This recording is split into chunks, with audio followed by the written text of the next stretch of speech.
Togamba gwa kasende ke mufuna ka kunywa mu bunyiko ka. Ande bagame tuyina kunywa ku sanitizer. Ndio yafe. Bagame ngejonywa musijyo mukozesa mu. Tujikolera we bote. Sanitizer yafe. Tuyina kunywa we bote ayingire alongoze munda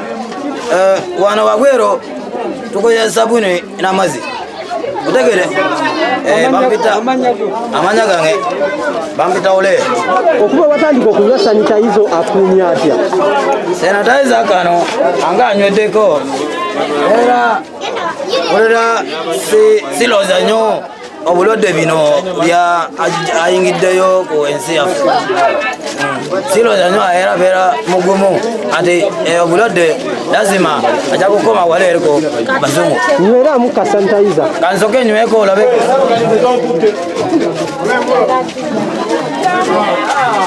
kati awo okola ki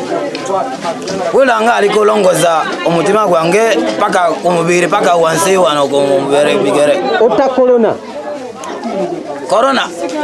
tewala dati ya corona nawe kenyino ya corona kati goli mukutta ane inenze likuta corona ugundi ya corona they are not going for the prayer church bazigadeyo wiche kati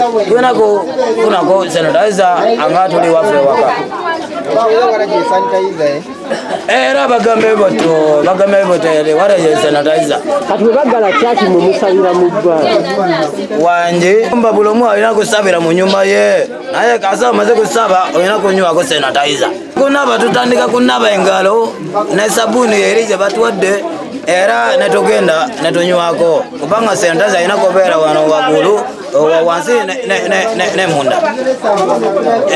bamusala wo utalekera okunywa are tugenda kufa ante na bulode ya corona kaza bazisazeyo tugenda kufa na corona